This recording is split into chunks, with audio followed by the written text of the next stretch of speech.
மிளகாத்தூள் போட்டு இந்த எண்ணெயில் வதக்கிட்டு அதுக்குள்ள சூப்பரான சனா மசாலா செய்கிறது எப்படின்னு பார்ப்போம் வாங்க. கறிக்கு நல்லா இருக்கும், நல்லா சாஃப்டாக செய்ய. எல்லாத்தையும் இப்போ கொஞ்சம் எண்ணெயில் வதக்கி பேஸ்ட் ஆக்கி தான் செய்ய போகிறேன். நல்லா ஆயில் தான் யூஸ்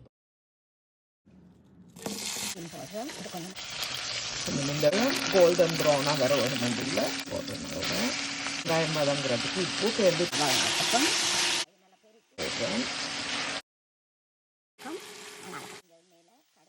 ஒரு ஸ்பூன் மிளகாத்தூள், கொஞ்சம் மஞ்சள் தூள் போட்டேன்னா இப்போ மல்லித்தூள் கொஞ்சம் போடுறோம்.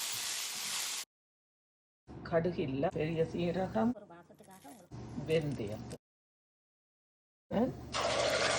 அவே வதங்க விடுறேன். வதங்கினாத்தான் அந்த ஃப்ளேவர் நல்லா இருக்கும். இந்த சிக் பீஸை போடுறேன்.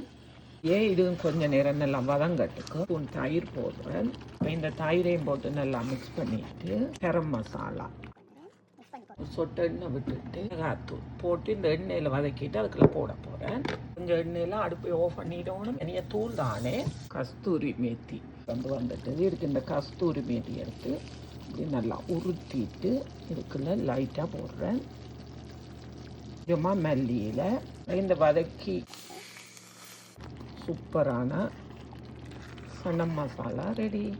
மூடி வச்சுட்டு உங்களுக்கு காட்டும் பாருங்க. சூப்பராக எண்ணெய் பிறந்து சூப்பர் கறியாக வந்திருக்குது.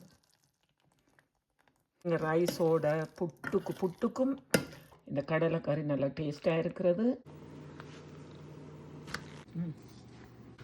Okay, that's okay.